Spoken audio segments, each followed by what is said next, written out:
جناب صدر، خواتین و حضرات، مشفق و محترم سید محمد تقی صاحب کی کتاب تاریخ اور کائنات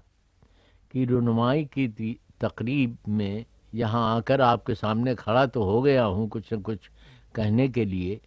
لیکن سمجھ میں نہیں آتا ہے کہ مجھ کو یہ حق کس عنوان سے پہنچتا ہے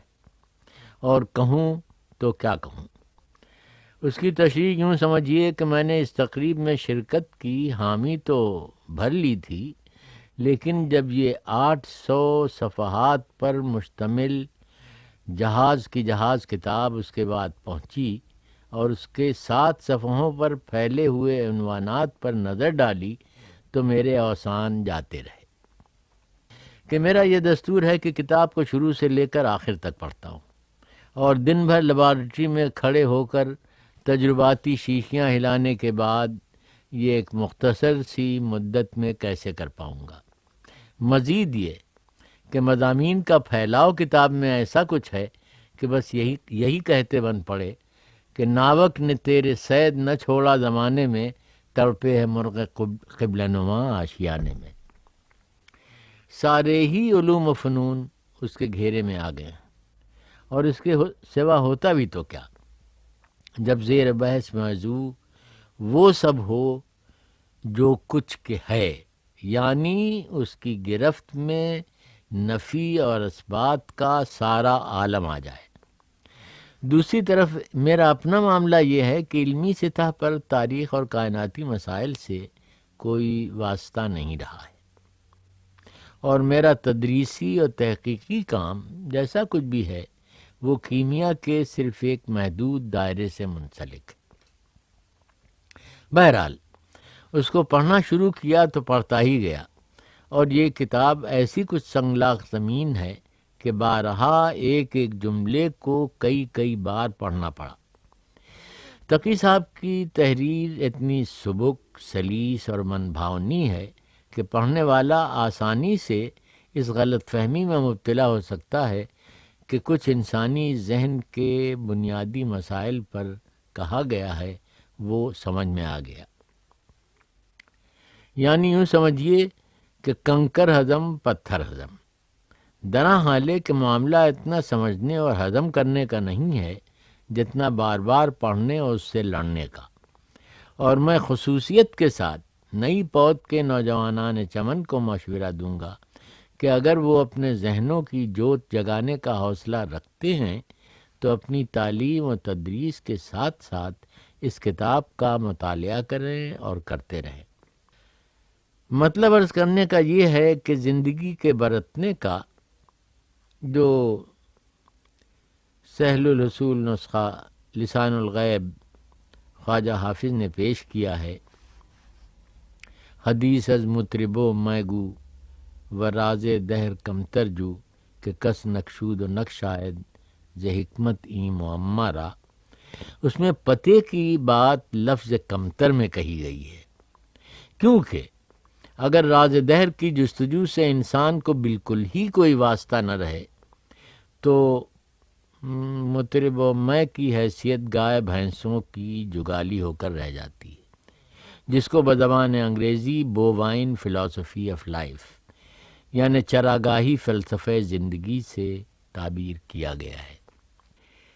میں نے جو باتیں کہی ہیں ان سے ظاہر ہو گیا ہوگا کہ میں کسی درجے میں بھی اپنا یہ منصب نہیں سمجھتا کہ تقی صاحب کی کتاب پر تنقید اور تبصرے کی جسارت کروں۔ البتہ اس کے چند عنوانات کے حوالے سے، جن سے میرا بھی کچھ نہ کچھ سابقہ رہا ہے، چند معروضات پیش کرنے کی اجازت چاہوں گا۔ تقی صاحب نے ماقبلیے سے مابعدیے تک کی لمبی مسافت کے دوران مغرب کی ریاضی منطق کو عربوں کی مشرقی اور خالص منطق کے مقابلے میں کئی عنوانات سے کمتر اور گمراہ کن ثابت کرنے کی دلیلیں پیش کی۔ اس سلسلے میں مجھے اس موضوع پر وٹگنشٹائن کی ایک کتاب کا خیال آیا جو میں نے 46-47 کے خونی دورچے میں پڑھی تھی. اس میں اس نے جہاں تک یاد پڑتا ہے 7 پروپوزیشن پیش کیے ہیں، جن میں سے پہلا صرف ان چند لفظوں میں انجام پا جاتا ہے کہ دی ویلتھ از آلس واز دیر فالسٹ. جرمن سے اس کا انگریزی ترجمہ اسی کتاب میں برابر کے صفحے پر کچھ یوں دیا ہوا تھا کہ دی world is every thing that is the case. سمجھ میں نہیں آتا تھا کہ اس کو اردو میں اس قدر اختصار اور معنویت کے ساتھ کس طرح ادا کیا جا سکے گا، لیکن تقی صاحب نے یہ مشکل آسان کر دی ہے، اور اس کا سیدھا سادہ ترجمہ کم و بیش انہی کے الفاظ میں یوں ہو سکتا ہے کہ دنیا وہ سب ہے جو کچھ کی ہے. کیونکہ ان کی کتاب میں جو کچھ کے ہے کا معاملہ جگہ جگہ پیش ہوا ہے. اتنی دقت البتہ ہے کہ ہماری زبان میں ویلتھ اور ورلڈ کے لیے دنیا کے ساتھ ساتھ کئی اور لفظ آتے ہیں جن کا ایک دوسرے سے تعلق پوری طرح واضح نہیں ہوتا. مثلاً عالم، جس کے جمع کے صیغے میں رب العالمین اور رحمت للعالمین کے چونکا دینے والے تصورات ہیں، اور پھر کن فیکون والی کائنات. تقی صاحب نے اتنا کچھ پڑھ رکھا ہے اور ان کا مطالعہ اتنا وسیع ہے کہ میں نہیں کہہ سکتا جو کچھ کہ ہے کا معاملہ کس حد تک وٹکنسٹائن کی ریاضیاتی منطق سے ان کے دوستانے کا صلہ ہے یا بالکل یہی اصطلاح عربوں اور یونانی فلسفیوں کے یہاں استعمال ہوئی ہے. بہرحال وٹکنسٹائن نے اپنی کتاب کے آخر میں اپنا 7واں پروپوزیشن ایسے ہی کچھ اختصار کے ساتھ پیش کیا ہے. Und das, worüber man nicht sprechen kann, darüber soll man schweigen. And that on which one cannot speak, on that one should keep quiet. یہ جیسا کہ میں پہلے عرض کر چکا ہوں، یہ ترجمہ برابر کے صفحے میں درج ہے انگریزی زبان میں. کم و بیش اس کے معنی یہ ہوئے کہ جو بات استدلال کے کٹہرے میں نہ آ سکتی ہو اس کو موضوع بحث بنانا ایک فعل عبث ہے. اب خدا معلوم اس تحدید کا اطلاق مابعد الطبیعیات کی دشوار گزار راہوں پر ہوتا ہے یا صوفیاء کرام کے ملفوظات پر، جن میں سے مولانا رومی کا کہنا ہے کہ استدلالیوں کے پیر لکڑی کے ہوتے ہیں اور لکڑی کے پیروں سے انسان کہاں تک پہنچ پائے. وہ جو شعر ہیں ان کا پائے استدلالیاں چوبیں بود، پائے چوبیں سخت بے تمکیں بود.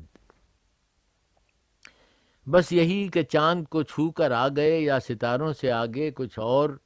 جہانوں تک بھی رسائی ہو گئی، من جملہ ان کے اجرام فلکی کے اس معمے تک جس کو بلیک ہول یعنی سیاہ خول کا نام دیا گیا ہے، کیونکہ اس کی خاصیت یہ ہے کہ وہ روشنی اور توانائی کی دوسری صورتوں اور مادی ذروں اور ذرچوں کو ہڑپ کر جاتا ہے. حل من مزید والی دوزخ کی طرح، اور اس سے کوئی کرن پھوٹ کر نہیں دیتی کہ اس کرۂ ارض کے سائنسداں کچھ پتہ چلا سکیں کہ آخر یہ ہے کیا بلا. یہاں سے آگے چل کر ایک بڑے دیوقامت سائنسداں ہائزنبرگ کے ایک مقالے کا خیال آتا ہے جس کا موضوع تھا The Philosophical Implications of Modern Physics. طبیعیات کے موجودہ مسائل پر ساری بحث کے دوران اس میں خصوصیت کے ساتھ ساتھ آئنسٹائن کے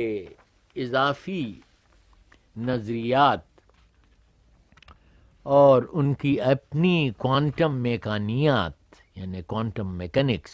کی روشنی میں ایٹم کے بنیادی ذرّچوں فنڈامنٹل پارٹیکلز کا معاملہ درپیش تھا، جن کا احوال یہ ہے کہ ابتداً صرف دو تھے یعنی پروٹون اور الیکٹرون، پھر نیوٹرون آیا اور رفتہ رفتہ ان کی فراوانی یہاں تک پہنچی کہ ایٹم ایک بھانمتی کا پٹارا ہو کر رہ گیا، جس میں سے ایک یعنی نیوٹرینو کے متعلق کسی نے یہ بھی کہا کہ وہ ایلس ان دی ونڈرلینڈ کی بلی کی یاد دلاتا ہے، وہ چشائر کیٹ، جو خود تو غائب ہو گئی لیکن اپنے پیچھے اپنی مسکراہٹ چھوڑ گئی۔ اس مضمون میں انہوں نے آخری بات یہ کہی ہے کہ مادہ اور توانائی جو دراصل ایک ہی تصویر کے دو رخ ہیں، یعنی جیسے کہ پانی کا ہوا ہو جانا، ان کی تہدیم جس طرح کی ہوتی جا رہی ہے اس سے معلوم ہوتا ہے کہ شاید بالآخر گوئٹے کے لفظوں میں یہ کہنا پڑے گا کہ in the beginning was the concept. Vatican Academy of Sciences میں اس فلسفیانہ مضمون کے حوالے سے کوئی 4 سال ہوئے کہ ایک سائنسی مذاکرے کے دوران، جس میں ایک دوسرے دیو قامت سائنسداں دیراک بھی شریک تھے، میں نے ان سے تذکرتاً ایک موقع پر کہا کہ طبیعیات اور مواد و طبیعیات کی حدیں کچھ دھندلی سی ہوتی جا رہی ہیں۔ اس پر وہ چھوٹتے ہی بولے کہ واٹ از میٹا فزکس، یعنی یہ کہ مواد و طبیعیات کیا ہوتی ہے۔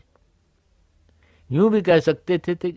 سکتے تھے کہ کیا بلا ہوتی ہے۔ عرض کیا کہ سائنس کی حدیں مقرر ہوتی ہیں اور جب تک سائنسی نظریے ریاضیات کے شکنجے میں نہ کسے جا سکیں ان کی بات نہیں بنتی، اور اس بنا پر اس کا ناطہ کسی عنوان سے، اخلاقی اور جمالیاتی اقدار سے نہیں جڑتا۔ انہوں نے فرمایا کہ ہاں، آج نہیں لیکن سائنس یوں ہی ترقی کی راہوں پر گامزن رہی تو 1000 سال بعد یہ بھی ہو رہے گا۔ تقریباً اسی زمانے میں نظریاتی طبیعیات کے سائنسدانوں کی ایک مجلس ٹریسٹے میں منعقد ہوئی تھی، جس میں ہائزنبرگ بھی تھے اور دیراک بھی۔ ان دونوں میں خاصا اختلاف اس بات پر رہا ہے کہ ہائزنبرگ ہمارے تقی صاحب کی جو کچھ کہ ہے والی ہمگیر یونیفائیڈ فیلڈ تھیوری کے پیچھے پڑے ہوئے ہیں، اور دیراک کا کہنا ہے کہ ایک وقت میں صرف ایک چھلا چھلایا مسئلہ اپنی ساری محدودیت کے ساتھ نپٹایا جا سکتا ہے۔ اس نقطۂ نظر کے ضمن میں ہائزنبرگ نے اس موقع پر نیلس بور کے حوالے سے یہ بات کہی کہ عام طور پر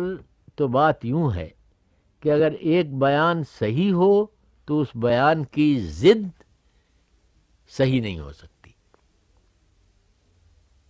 پھر سے سن لیجئے اس بات کو۔ ان کا کہنا یہ تھا نیلس بور کے حوالے سے کہ اگر ایک بات عام طور پر صحیح ہو، یعنی اس سلسلے پر ایک بیان صحیح ہو تو اس بیان کی ضد صحیح نہیں ہو سکتی، لیکن بنیادی حقیقتوں سے متعلق بیانات پر یہ قید عائد نہیں کی جا سکتی۔ بنیادی حقیقتوں سے متعلق، اور اس مرحلے پر نفی اور اثبات، لا اور الا، دونوں ہی کا یکساں جواز ہے، دونوں ہی کا یکساں جواز ہے۔ اس کا مطلب یہ ہوا کہ تمہاری بات بھی ٹھیک ہے اور میری جو کاوش ایک ہمگیر نظریے کے ضمن میں ہے وہ بھی اپنا ایک مقام رکھتی ہے۔ لیکن مسئلہ دراصل یہ ہے کہ یہ یونائٹڈ فیلڈ تھیوری بھی انجام پا گئی تو کائنات، جسے تقی صاحب نے متحرک توانائی کے پرت در پرت کرشموں کا شاخسانہ قرار دیا ہے، اس سے ماورا حقیقت کبریٰ تک رسائی کس طرح ممکن ہوگی؟ یا بات جہاں کی تہاں وہیں رہے گی کہ تھک تھک کے ہر مقام پر دو چار رہ گئے؟ مغالب کو شعر ہے نا کہ تیرا پتہ نہ پائیں تو لاچار کیا کرے، اور واماندگی شوق کے لیے اس کے سوا چارہ نہ ہوگا کہ انسان دیر و حرم کی پناہ گاہیں تراش کر ان میں چھپ کے بیٹھ رہے۔ یہ بھی غالبی کے ایک شعر کا حوالہ ہے جو مختصراً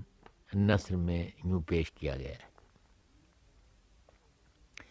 خوش قسمت ہیں تقی صاحب کہ عقل و استدلال کے سہارے اپنی منزل تلاش کرنے میں کامیاب ہو گئے، لیکن شاید یوں بھی ہو کہ جو لوگ نفی و اثبات کے پینڈولم کے شکار ہیں، ان کی جبین سجدجو بھی ذات باری کے لوائے رحمت سے ایسی ناشنا نہ رہے، اور مولانایان کرام دیکھتے کہ دیکھتے رہ جائیں کہ یہ کیا ہو رہا ہے۔ یہ بات میدان حشر کی ہوئی، بات کہاں سے کہاں پہنچی، اور میرا خیال ہے کہ میں نے ایسی کچھ باتیں کہہ ڈالی ہیں جو انسان اپنی ذات کے قلعے میں محصور رکھتا ہے، لیکن اس کو کیا کیا جائے کہ تقی صاحب کی کتاب تاریخ و کائنات نے تازیانہ فکر کا کام انجام دیا، اور جو کچھ کہ ہے کے سلسلے میں یہ سب کہنا ہی پڑا۔ آخر میں اتنا اور کہوں گا کہ علم و جہل کا معاملہ کچھ دامن چولی کے ساتھ کا سا ہے، اور معلوم کا دائرہ جیسا جیسا بڑھتا ہے اسی مناسبت سے نامعلوم کی وسعت کو فراوانی حاصل ہوتی ہے۔ اسی حقیقت کے پیش نظر نیوٹن نے علم کے بحر زخار کے ساحل پر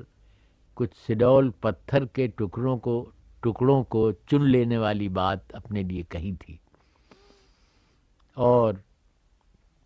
بو علی سینا نے کئی سو سال اس سے پہلے عاجز آ کر یہ شعر وارد کیا تھا جو انسان کے ذہنی تحیر و تموج کا آئینہ دار ہے۔ ان کا شعر ہے کہ اندر دل من ہزار خورشید بتافت، لیکن بگمان یک ذرہ راہ نیافت۔